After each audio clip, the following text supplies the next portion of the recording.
புற்றுமண் வீட்டில் வைக்கலாமா, புற்றுமண் வீட்டில் யூஸ் பண்ணலாமா? ஏன்னா இது வந்து அம்மன் கோயிலில் தான் இருக்கும், இல்லைன்னா காட்டில் இருக்கும். புற்றுனாலே எல்லோரும் பயப்படுறாங்க. அதனால் அந்த மண்ணை வீட்டில் வச்சா நல்லதுன்னு சொல்கிறாங்க.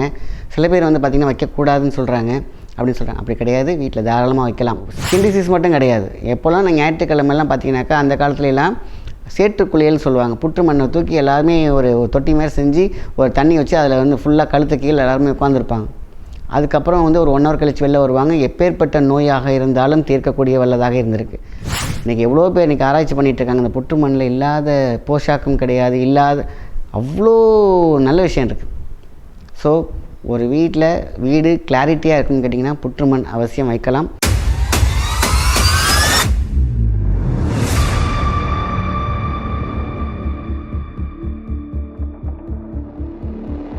வணக்கம், உங்கள் மாயன் செந்தில்குமார். இன்றைய பதிவு மிக முக்கியமானது.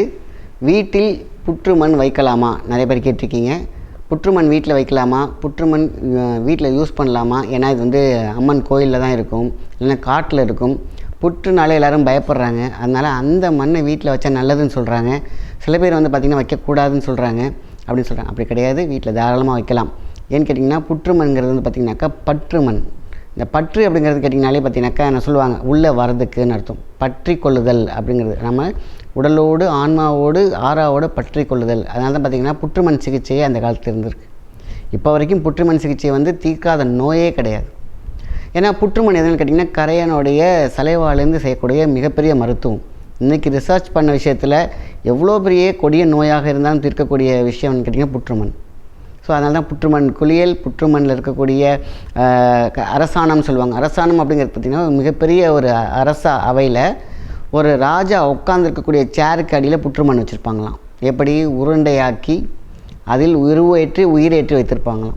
தேங்காய் இருக்குது பார்த்திங்களா, தேங்காய் மேலே ஃபுல்லாக புற்றுமண் பூசிடுவாங்க.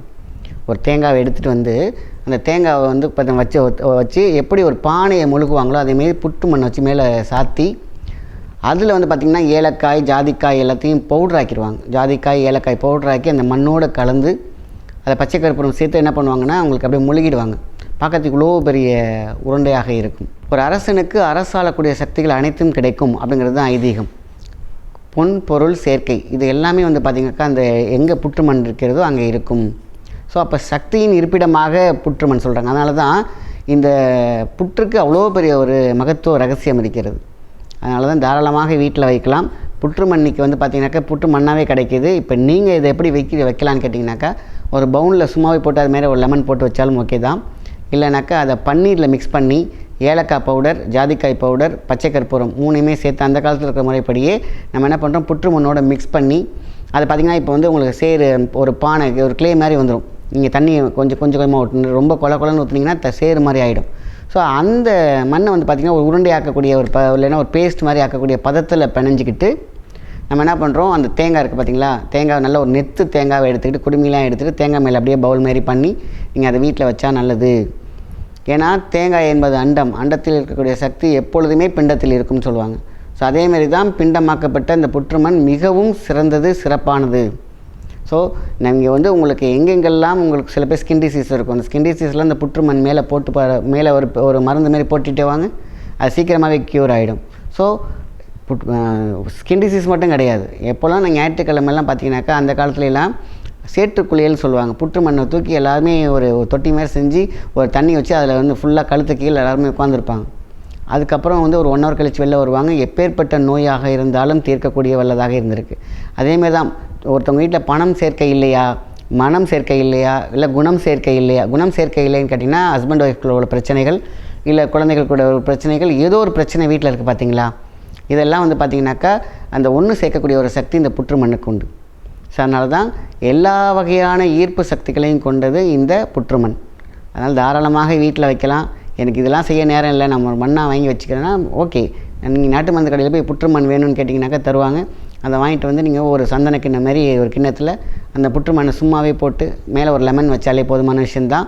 அது மிகப்பெரிய சக்தியாக வாஸ்து கோலத்தை ஈர்க்கக்கூடிய ஒரு சக்தியாகவும், நெகட்டிவிட்டி அங்கே இருக்கவே இருக்காது. எங்கே புற்று இருக்கிறதோ அங்கே பற்று இருக்கும். நெகட்டிவிட்டி தொட்டு இருக்கிறதெல்லாம் காணாமல் போய்டும். நெகட்டிவிட்டியே காணாமல் போய்டும். ஸோ மிக அற்புதமான ஒன்று என்னென்னு கேட்டிங்கனாக்கா, ஒரு காயக்கல்பம் எப்படி ஒரு மருந்தாக ஒரு ரொம்ப ரொம்ப முக்கியமாக ஒரு குரு மருந்து அப்படின்னு சொல்லுவாங்க. அதேமாதிரி தான் இயற்கையாக இயற்கையே கிடைக்கக்கூடிய ஒரு ஒரு குரு மருந்து மாரி குரு மண் மருந்து என்னென்னு கேட்டிங்கனாக்கா இந்த புற்றுமண். இன்றைக்கி எவ்வளோ பேர் இன்றைக்கி ஆராய்ச்சி பண்ணிகிட்ருக்காங்க. இந்த புற்றுமண்ணில் இல்லாத போஷாக்கும் கிடையாது, இல்லாத அவ்வளோ நல்ல விஷயம் இருக்குது. ஸோ ஒரு வீடு கிளாரிட்டியாக இருக்குன்னு கேட்டிங்கன்னா புற்றுமண் அவசியம் வைக்கலாம். சில பேர் வந்து வைக்கக்கூடாதா வைக்கலாமான்னு அவங்களுக்குள்ளே ஒரு டவுட்டு நிறையா பேர் கேட்குறது, இது வீட்டில் வைக்கலாமா சார்? அப்போது வீட்டில் தாராளமாக வைக்கலாம் என்பது அந்த காலத்தில் ஓலைச்சுவடியில் இருக்கக்கூடிய ஒரு விஷயம். புற்றை வீட்டில் அதை புற்றாக வச்சு வைக்கக்கூடாதுன்னு ஏன் பயந்தாங்கன்னு கேட்டிங்கனாக்கா, அதில் வந்து பார்த்திங்கன்னா பாம்புகள் வரும், அப்படி யோசனையில் தான் புற்று வந்து வீட்டில் இருக்கக்கூடாது, கரையம் புற்று வந்தாங்கன்னு தட்டி எடுத்துருவாங்க. இதே காடு கரைகளில் இருந்துச்சுனாக்கா அப்படியே விட்டுருவாங்க. காரணம் நமக்கு டிஸ்டர்பன்ஸ் இல்லாமல் இருக்குது, அதனால் பிரச்சனை கிடையாது. ஆனால் அதில் மண் வாசத்தில் ஒரு அழகான ஒரு சக்தி வீசம் இருக்கிறது. அதுதான் வந்து வீட்டுக்கு ரொம்ப ரொம்ப முக்கியமான விஷயம். ஸோ மருந்தாகவும் மகத்துவமாகவும் ஒரு புற்றுமண் இன்றைக்கி இருக்குன்னாக்கா, அந்த புற்றுமண்ணுக்கு இணையான ஒரு மிகப்பெரிய ஒரு சக்தி வெளியில் பெருசாக இருக்காது. அப்போது மண்ணே மிகப்பெரிய ஒரு சக்தி, புற்றுமண் மகா சக்தியாக விளங்குகிறது. ஸோ அதனால் மருத்துவம் மகத்துவம் ரெண்டுமே இந்த விஷயத்தில் தேவைப்படுது. புற்றுமண் அவசியம் ஒருத்தங்க வீட்டில் இருக்கணும். ஸோ மருந்தாகவும் மகத்துவமாகவும் பயன்படுது. அதனால் இன்றைக்கி அதுக்கு ஆதரவு கொடுத்துருங்க. ஏன்னா இன்றைக்கி வந்து மண்மனம் மாறாத ஒரு விஷயம் இன்றைக்கி நிறைய பழமை வீட்டில் இருக்குது. அது அந்த காலத்தில் வச்சுருக்காங்க. அதை வந்து மீண்டும் தொடரலாம். நல்ல விஷயத்தை மற்றவங்களுக்கு ஷேர் பண்ணுங்கள். நன்றி, வணக்கம்.